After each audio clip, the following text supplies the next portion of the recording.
அண்ணா வணக்கம் அண்ணா. இப்போ இருக்க இளைஞர்கள்லாம் நடிகர்கள் கட்சி தொடங்கிட்டாங்க அப்படின்னு சொல்லிட்டு அவங்கள பிரபலத்துக்காக கட்சி கொள்கைகள் பார்க்காம போய் சேர்றாங்க. இது பற்றிய உங்களுடைய கருத்து, இந்த சூழலை எப்படி நம்ம மாற்றலாம்? உட்காருங்க, நான் சொல்கிறேன். தமிழன் ஏன் அடிமையானான் அப்படிங்கிற நூலில் நம்ம ஐயா காப்பா அரவாணன் அவர்கள் தமிழர்கள் அடிமையானதற்கு ஒரு காரணம் சொல்கிறாங்க.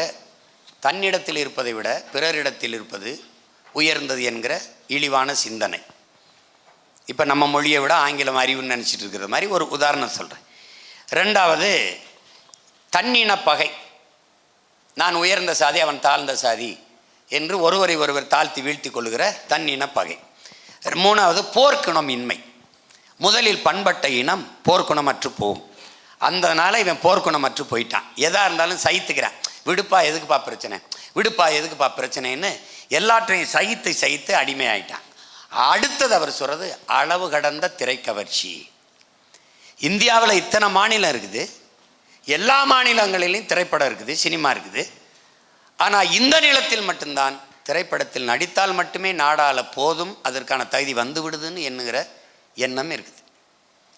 பொழுதுபோக்குங்கிறது வாழ்க்கையின் பயணத்தில் ஒரு சற்று இளைப்பாறுதல் தான். உங்களுக்கு விளங்குதுன்னு நினைக்கிறேன். அந்த இளைப்பாறுதலே முழு நேரமும் ஒரு வாழ்க்கையை ஆயிட முடியாது. பொழுதுபோக்கு அப்படிங்கிறது ஒன்று பாருங்கள். பொழுதுபோக்கிலும் கேளிக்கையிலும் நாட்டம் கொண்ட ஒரு இனத்தின் மக்களை புரட்சிக்கு ஒருபோதும் தயார் செய்ய முடியாது. அருகில் இருக்கிற கேரளாவில் மம்முட்டி மோகன்லாலை விட சிறந்த நடிகர்கள் உண்டா? ஏன் அவங்க கட்சி தொடங்கலை? மம்முட்டிக்கிட்ட இதே மாதிரி ஒரு ஊடகவியலாளர் கேட்குறார், நீங்கள்லாம் ஏன் அரசியலுக்கு வர்றதில்லைன்னு. எங்கள் நாட்டு மக்கள் இளைஞர்கள் திரையரங்குகளில் தங்கள் தலைவர்களை தேடுவதில்லையே என்று போயிட்டார். பிரேம் நசீர் உங்களுக்கு தெரியுமா? மலையாளத்தின் உச்ச நட்சத்திரம், சூப்பர் ஸ்டார். 500 படங்களை முதலில் நடித்தவர் அவர்தான். அவர் காங்கிரஸில் இருந்தார். மேடையில் பேசும்போது பிரேம் நசீர் பேசுகிறார் காங்கிரஸ் கட்சியில். கூட்டத்தில் இருக்கிற எந்திரிச்சவன்லாம் அவரை உட்கார சொல்லு அப்படின்னு சொல்கிறான். பக்கத்தில் இருந்த ஒரு தலைவர் ஒளி வாங்கிக்கிட்ட போய், ஹே அமைதியார் உட்கார், அவர் எவ்வளோ பெரிய நடிகர் தெரியுமா அப்படின்னு சொல்கிறார். அவன் சொல்கிறான், அதனால தான் சொல்கிறேன் அவரை உட்கார சொல்லு, பக்கத்தில் இருக்கிற பேர் சொல்லுன்னு. உனக்கு புரியுதா? அவனை போய் நடிக்கிற வேலையை பார்க்க சொல்லு, நடிக்கிற வேலையை பார்க்க சொல்லு அப்படின்னு. இந்த பிரேம் நசீர் லட்சக்கணக்கான ரசிகர்களெல்லாம் வர சொல்லிட்டார். எதுக்கோ பிரேம் நசீர் சேட்டன் கூப்பிடுறாருன்னு கூட்டிட்டான். மேடையில் நான் ஒரு கட்சி ஆரம்பிக்க போகிறேன்றாரு. செருப்பு கழட்டி வீசிட்டான். நடந்தது, இறங்கி போயிட்டார். இது வரைக்கும் இவனுக்கு அந்த எண்ணம் வரல. ஆனால் இங்கே ஒரு அறிவார்ந்த தமிழ் சமூகம், ஆகப்பெரிய சான்றோர்கள், அறிஞர்கள், அவ்வளவு பேர் பிறந்த ஒரு இனத்தில் பிறந்த இவன் பொழுதுபோக்குக்கும் கேளிக்கைக்கும் அவ்வளவு முன்னுரிமை கொடுக்குறான். இது என்ன பண்ணணும்னா, எடுத்தவொடனே இன்னைக்கு இருக்கிற சூழல் வேறு. அதனால இந்த திரைக்கவர்ச்சி, இந்த பணம் கொடுத்து வாக்கை பறித்தல், இந்த இலவசங்களை அறிவிப்பது, ஓட்டுக்கு இது மகளிருக்கு 1000, இளைஞர்களுக்கு பெண்களுக்கு 1000, இளைஞர்கள் இந்த தமிழ் மகனுக்கு 1000, இது எல்லா கொடுமையும் சேர்த்து மாற்றி வீழ்த்துவதற்கு பெயர் தான் புரட்சி. உங்களுக்கு புரியுதுன்னு நினைக்கிறேன். அதை நம்ம செய்யணும். அதனால் இது அப்படி இருக்கும், கொஞ்ச நாள் இருக்கும். அது விளம்பரத்திற்கு வெளிச்சம் தேவை, வெளிச்சத்துக்கு விளம்பரம் தேவையில்லை. அதனால் அதை போய் கண்டுக்கிற வேண்டியதில்லை. என்னை கேட்டாங்க, எப்படிங்க அது அப்படின்னு. பொழுதுபோக்கு தளத்தில் தலைவனை தேடுகிறவன் என்னை நாடமாட்டான், தேடமாட்டான். போராட்ட களத்தில் தலைவனை தேடுகிறவன் என்னை தேடுகிறான். காத்தடிக்கும் திசையெல்லாம் பறந்து செல்கிற பதர்கள் அல்ல என் வாக்காளர்கள். புயலே அடித்தாலும் அதே இடத்தில் நகராமல் நிற்கிற உயர்ந்த தூய நெல்மணிகள் தான் என்னுடைய வாக்காளர்கள். கொள்கையற்ற அரசியல் அதுவும் பாவம்ங்கிறார். 10 பாவம் சொல்கிறாரு காந்தி, அதில் கொள்கையற்ற அரசியலும் பாவம் தாங்கிறார்.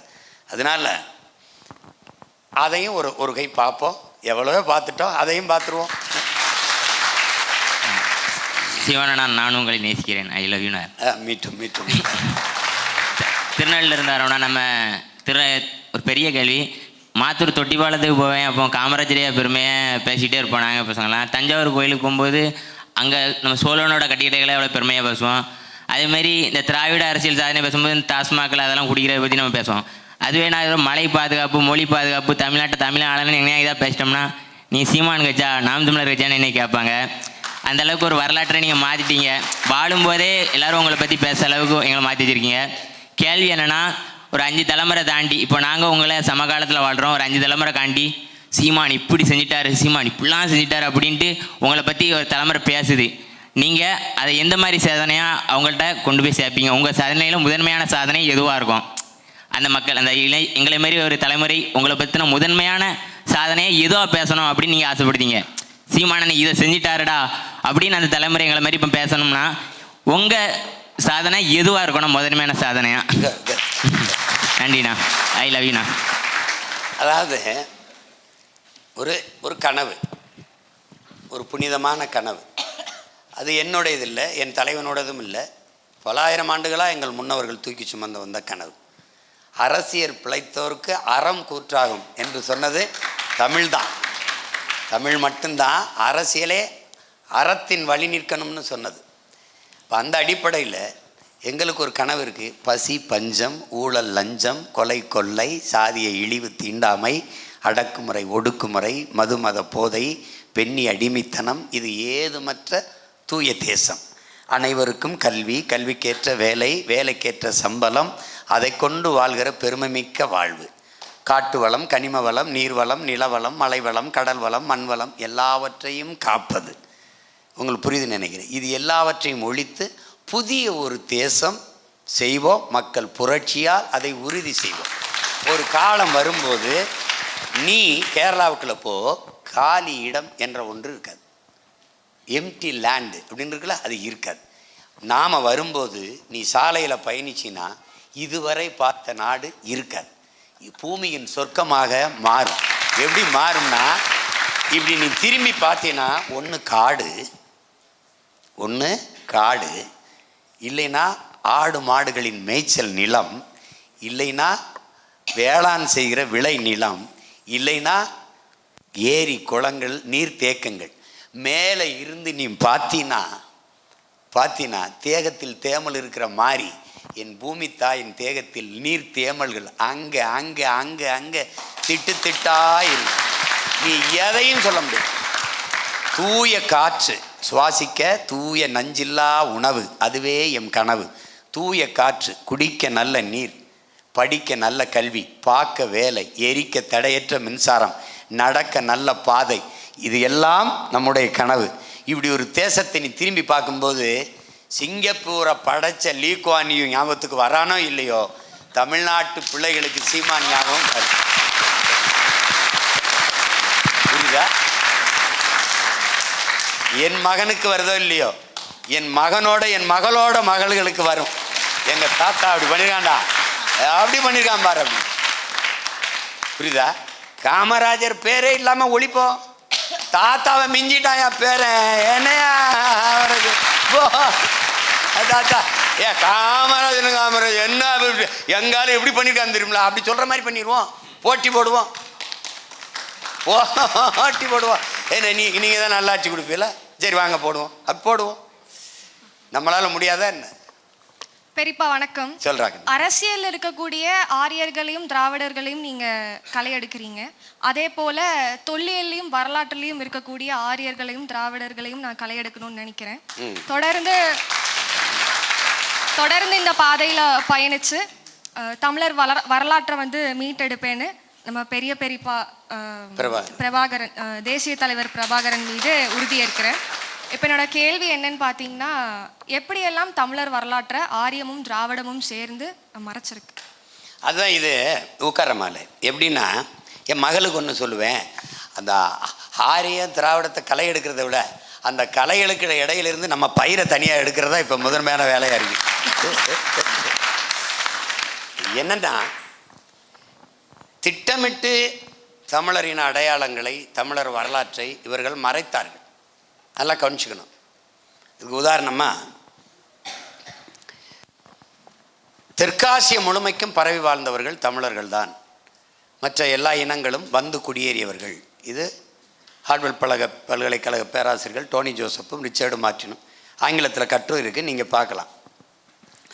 இந்த இந்திய துணைக்கண்டம் முழுமைக்கும் பரவி வாழ்ந்தவர்கள் தமிழர்கள் தான். தமிழை தாய்மொழியாக கொண்ட நாகர்கள் தான். இந்த நாட்டை எந்நாடு என்று சொந்தம் கொண்டாடி கொள்ள ஒரே ஒரு இனத்திற்குத்தான் உரிமை உண்டு, அது தமிழர்களுக்கு மட்டும்தான் என்று அண்ணல் அம்பேத்கர், புரட்சியாளர் சட்டமேதை அண்ணல் அம்பேத்கர் சொல்கிறார். இப்படி இருந்த ஒரு இனக்கூட்டம் சிறுக சிறுக சிதைந்து வீழ்ந்ததற்கு காரணம் மொழி திரிவு.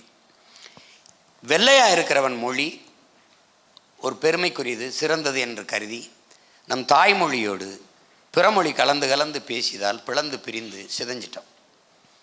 அப்படி வரும்போது இப்போ ஒரு கேள்வி என்ன கேட்குறேன், சிவன் யாருன்னு சொல்லுங்க. யாருடைய இறை? முருகன் யாருடைய இறை? சரி, இந்த பெருமாள் யாருடைய இறை? பெருமாளுங்கிற சொல் எந்த மொழி சொல்? 63 நாயன்மார்களில் 63 நாயன்மாரில் தமிழனை தவிர வேறு மொழிக்காரன் எவனாவது இருக்கானா? 12 ஆழ்வார்களில் யாராவது வேறு மொழிக்காரன் இருக்கானா? 18 சித்தரில் வேறு யாராவது இருக்கானா? ஆமாம், ஆண்டாள் பாசுரம் எதில் பாடப்பட்டது? ஆண்டாள் கோயிலில் இன்றைக்கி ஸ்ரீவில்லிபுத்தூரில் தமிழில் பாடப்படுதா? அப்போ இப்போ புரியுதா உங்களுக்கு? வணங்குகிற கடவுளையே கடன் கொடுத்த ஒரு இனத்தின் மக்கள் நான். உங்களுக்கு விளங்குதுன்னு நினைக்கிறேன். உன்னுடைய பெருமாள் எங்களுடைய மாயவன், எங்களுடைய மாயோன், எங்களுடைய கண்ணன். நாங்கள் வணங்குகிற தெய்வத்திற்கு மால் என்றால் கருப்பு, வணங்குகிற தெய்வத்தை பெருமாள் திருமால் என்று மரியாதையாக அழைச்சோம். அதான் நீங்கள் வணங்குகிற பெருமாள் திருமால். நீ என் தெய்வத்தை எனக்கு கும்பிட்டு போ அப்படின்னு விட்டுருக்கு. ஆனால் இதையெல்லாம் கையில் எடுத்தவன் முருகனை விட்டான். ஏன்னா அவன் தமிழ் கடவுள் என்று கடைசி வரை அடையாளப்படுத்திட்டான். இத்தனை கட்சி இருக்கும்போது நம்மளை மட்டும் இவன் தமிழனுக்கான கட்சின்னு தள்ளுறது மாதிரி நம்ம மூதாதை முருகனையும் அவன் தள்ளிட்டான். ஏன் விட்டு போயிருக்கான்னா, பாவம் தமிழங்களுக்கு அவராது இருக்கட்டும்னு விட்டுருக்கான். உங்களுக்கு புரிதுன்னு நினைக்கிறேன். இதில் மறைக்கப்பட்ட வரலாறு முன்னதை விடு. இப்போதைக்கு உனக்கு வீரன் என்றால் யார்? மராட்டிய மன்னன் சிவாஜி தான். அப்போ எங்கள் பாட்டன் தீரன், சின்னமலை, புலித்தேவன், மருதுபாண்டி, அழகுமுத்துக்கோனு, சுந்தரலிங்கம், இந்த பெரும்பிடுகு, முத்தரையர், பண்டாரவண்ணியே, எங்கள் பாட்டங்களாம் இருக்கேன் இல்லை. மருதுபாண்டி, எங்கள் அப்பத்தா, வேலுநாச்சியாரெலாம் ஒட்டடை குச்சி வச்சு வீடை ஒட்டடை அடிச்சுட்டு இருந்தாங்களா? அவங்க வாழும் வேலை வச்சு சண்டை செய்யலையா? அவ்வளோதான் வரலாறு. சான்சி ராணி அவள் தான் வீரப்பெண். நம்ம பாட்டி பிறந்து, வேலுநாச்சியார் பிறந்து இறந்து 85 ஆண்டு கழிச்சு தான் அவன் பிறக்கிறான். மணிக்கர்ணைங்கிற பெண். அப்போ நீ என்ன எழுதியிருக்கணும்? வரலாற்றை எப்படி கொடுத்துருக்கணும்? வடநாட்டின் வேலுநாச்சியார்னு சான்சிராணி எழுதுறதுக்கு பதிலாக தென்னாட்டின் சான்சிராணின்னு எங்கள் பாட்டியை எழுதிட்டேன். வல்லபாய் பட்டேலை நீ படிச்சுட்டு வர. நம்ம பாட்டை வஉசியை நீ படிச்சிருக்கிய? வஉசியோட பெரியதா வல்லபாய் பட்டேல்? மாடு செக்கை இழுக்கிறதுக்கு எவ்வளவு திணறுன்னு பார்த்துருக்கிய? மண்ணின் விடுதலைக்கு ஒரு மனுஷன் இழுத்துருக்கிறாரு. அந்த செக்கை நீ பார்த்துருக்க வாய்ப்பில்லை. நான் பார்த்துருக்கேன். ஏன்னா அவர் இருந்த சிறைக்கு அறையில் அடுத்த அறையில் இருந்தவன் நான். அந்த சிறையில் கோவையில் செக்கிழுத்த செம்மல் வாவு சிதம்பரனார் இருந்த அறை, அதுக்கு பக்கத்தில் பேரனா இருந்த அறை இருக்கு. இப்போ எங்கள் ஐயா மணியரசன் சொல்கிறாங்க, நம்ம பாட்டை இந்திய தேசிய விடுதலைக்கு செக்கில் தான், நாம் தமிழ் தேசிய விடுதலைக்கு போராடுறோம். என்ன ஒற்றுமை? அவன் இந்த அறையில் இருந்திருக்கான், நம்ம இந்த அறையில் இருக்கிறோம், அவ்வளோதான். அவர் இழுத்த செக்கு இன்னும் இங்கே ஒரு நினைவாக வச்சுருக்கான். அந்த செக்கை வச்சுருக்கான். அதை தொட்டு நாங்கள் பார்ப்போம். சரி, நம்ம பாட்டை இந்த செக்கை எழுதிருக்கான்னு. அவரை விட பெரிய ஈகம் செஞ்சவருக்கானா? அவர் அப்பா வழக்கறிஞர், தாத்தா வழக்கறிஞர், அவர் வழக்கறிஞர். அன்னைக்கு ஒரு நாள் நேர்நிக்க அன்னைக்கு காசு 50,000. இப்போ எவ்வளோ பெரிய பணக்காரன் இருந்திருக்கான் பாரு. அவ்வளவு சொத்தையும் நாட்டு விடுதலைக்கு விற்றுட்டு கடைசியாக மன்னனை விற்று சாப்பிட்டவன். அவனை விட வல்லபாய் பட்டேல் பெரியால 3000 கோடியில் செலவு வச்சுருக்க. எங்கள் பாட்டனுக்கு என்ன வச்சுருக்க? அப்போ வரலாற்றில் மறக்கடிக்கப்படுறோம். உங்களுக்கு புரிதுன்னு நினைக்கிறேன். உலக அதிசயங்கள்லேயே ஆகச்சிறந்த அதிசயம் பெருவுடையார் கோயில் தான். நம்ம பாட்டம் கட்டின தஞ்சை பெரிய கோயில் தான். நம்மளால் அரசியலாக வென்று அதை நிறுவி கொண்டு வர முடியல. இப்போ உலக தாய்மொழி நாள் எதுன்னு சொல்லுங்கள், எந்த நாள்னு சொல்லுங்கள்? February 10. 10 எவ்வளவு? 21. இந்த 21 ஏன்னு சொல்லு. யாரோட போராட்டத்துக்கு அந்த நாள் அறிவிக்கப்படுது? பிப்ரவரி 21. பங்களாதேஷ். பங்களாதேஷுங்கிற பங்காள மொழி எப்போ வந்துச்சு? தமிழ் மொழி எப்போ வந்துச்சு? இந்திங்கிற மொழியினுடைய அந்த வாழ்நாளை இன்னும் வந்து 500 ஆண்டையே தொடலை. நம்ம 50,000 ஆண்டுகளுக்கு மூத்தவன். உங்களுக்கு விளங்குதுன்னு நினைக்கிறேன். இந்தியை திணிக்கும் போது 1935 மொழி போராட்டம் வந்துருச்சு. என் மகன் கூட சொல்கிறான், தாளமுத்து நடராஜன்னு சொல்கிறான். நடராஜன் தாளமுத்து. நடராஜனுக்கு பிறகுதான் தாளமுத்து உயிரீகம் செய்கிறார். இங்கே நமக்குள்ள ஒரு குழப்பம் இருக்குது. இயலிசை நாடகம் அப்படின்னு இயலிசை நாடகம்ங்கிறோம். முதல்ல தோன்றியது இயலா இசையா நாடகமா? முதல்ல தோன்றியது நாடகம், அதற்கு பிறகு இயல், அதற்கு பிறகு இசை. சும்மா அப்படி சொல்கிறதுக்கு இந்த ரைமிங்காக வருதுன்னு சொல்லுவாங்கல்ல, அது மாதிரி இயலிசை நாடகம், இயலிசை நாடகம், நாடகம் இயல் இசை. அது மாதிரி நடராஜன் தாளமுத்து. அப்போது 1935 தொடங்கிய மொழி போராட்டம் 800க்கும் மேற்பட்ட ஈக மறவர்கள் உயிரீகம் செய்து போராடி இந்தி திணிப்பை எதிர்த்தோம். உண்மையிலேயே தாய்மொழி நாளாக நடராஜன் இறந்த நாள் தான் வந்திருக்கணும். ஏன் வரல? பங்களாதேஷ் வங்க மொழிக்கு ஏற்பட்ட போராட்டம்ங்கிறது ரொம்ப சின்ன போராட்டம். அதே பிப்ரவரி 21 தாய்மொழி உலக தாய்மொழி நாளாக அறிவிக்க காரணம் என்ன? அவன் கிளைம் பண்ணுறான். அவனுக்கு ஒரு நாடு வந்தோடனே அதை கிளைம் பண்ணி அதை போட்டு கேட்டு வாங்கிடுறான். நம்மளுக்கென்று இருந்த அதிகாரம் அதை பேசலை. ஏன்னா ஆட்சியில் இருந்தவன் எவனும் தமிழன் இல்லை, தமிழனுக்கானவனும் இல்லை. நீ எதிர்த்தது எதை எதிர்த்த? இந்திய.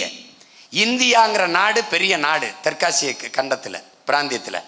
இவன் சொன்னாதான் அது வந்து அங்கீகரிக்கப்படும் உலக தாய்மொழி நாளா. அவன் தாய்மொழியை நீ எதிர்த்துட்ட. பங்களாதேஷ் ஒரு சின்ன எண்ணிக்கையில் இருக்கிற மக்கள் தொகை கொண்ட நாடு, வங்க மொழியை கொண்ட நாடு. அந்த நாடு அவன் எதிர்த்தது உருத. இஸ்லாமிய மக்களின் மொழியை, ஒரு இஸ்லாமிய மக்களின் மொழியை இன்னொரு இஸ்லாமிய உருதை எதிர்த்துட்டான். அதனால தன் தாய்மொழியை எதிர்த்த தமிழை நிராகரிச்சுட்டு உருதை எதிர்த்த வங்காள மொழியை உலக தாய்மொழி நாளாக அங்கீகரித்து விட்டான். எவ்வளோ பெரிய வரலாற்று திரிவுன்னு பாரு. ஒன்றும் இப்படி திட்டமிட்டு மறைக்கப்பட்டதுனால இப்போ வரைக்கும் பெருவுடையார் கோயிலை திராவிட கட்டடக்கலைன்னு தான் சொல்லுவான். 1000 ஆண்டுக்கு முன்னாடி இந்தியாங்கிற சொல் எது, நாடு எது, இந்த நிலப்பரப்பு எது, திராவிடம்ங்கிற சொல் எது இருக்கா? இந்துங்கிற சொல் இருக்கு, தமிழ் இலக்கியத்தில் இருக்கு. இந்துனா என்ன? நிலவு. நிலவுனாலும் மதியனாலும் நிலவு, நிலவுனாலும் நிலவு, இந்துனாலும் நிலவு. ஆனால் இரு சொல் ஒரு பொருளை குறிக்கும். இந்து மதி. கார்னாலும் மேகம், மேகம்னாலும் மேகம், கார் மேகம். இரு சொல் ஒரு பொருளை குறிக்கும். உங்களுக்கு புரியுதுன்னு நினைக்கிறேன். அது தமிழில் தான் அந்த அழகு உண்டு, அந்த சுவை உண்டு. ஆனால் இன்னைக்கு வரைக்கும் கீழடி 2800 ஆண்டுக்கு முன்னாடி இருக்கிற அந்த தமிழருடைய நாகரிகம், அந்த வாழ்வியல் அடையாளங்களை இந்த கூட்டம் திராவிட நாகரிகங்குது, அந்த கூட்டம் இந்திய நாகரிகங்குது. ஒருத்த நாக்கு கூட பேச மாட்டேங்குது தமிழர் நாகரிகம்னு. அதை தான் என் மகன் சொல்கிறான். இப்போ என்ன பண்ணணும்னா, இப்போ நாம் வந்து ஒரு தூய தமிழ் மகன் அதிகாரத்தில் ஏறி உட்காரும்போது ஒருத்தனுக்கு இது வந்து இந்திய நாகரிகம் என்றோ திராவிட நாகரிகம் என்றோ சொல்ல துணிவு வருமானு மட்டும் பாரு. சொல்ல மாட்டான். தந்தை சொல்ல சொல்லு பார்ப்போம். இப்போ சொன்ன திராவிடம் தமிழ் தேசியம் ரெண்டும் ஒன்று தான். திராவிடம்னா என்ன, தமிழ் தேசியம்னா என்ன? இப்போ என்ன தெரியுதுன்னா, உனக்கு இதுவும் சரியா தெரியல, இதுவும் சரியா தெரியல. உங்களுக்கு சிக்கல் புரியுதா? இதுதான் இங்கே இருக்க பிரச்சனை. அதை தான் என் மக சொல்கிறான், மீட்டெடுக்கணும். ஒன்றை நீங்கள் நம்பிக்கையோடு பார்க்கணும். புரட்சியாளர் அம்பேத்கர் சொன்ன மொழியை என் பிள்ளைகள் கவனத்தில் வச்சுக்கணும். வரலாற்றில் புறக்கணிக்கப்பட்ட இனத்தின் மக்கள் ஒரு நாள் தங்களுக்கான வரலாற்றை தாங்களே எழுதுவார்கள். அதனால் இப்போ மக செய்கிறது சாதாரண வேலையாக தெரியும். வரலாற்றில் பெரும்பணி, அந்த ஆய்வு, இது எப்படி ராமாயணம் இந்த இருக்கு பெரியப்பான்னு எடுத்து காட்டிடுவான். அதனால தேடல் அவசியம். நம்முடைய வேர் தேடி நம்ம பயணிக்கணும். அந்த பயணத்தை என் மகள் செய்கிறார். வாழ்த்துக்கள், பாராட்டுக்கள்.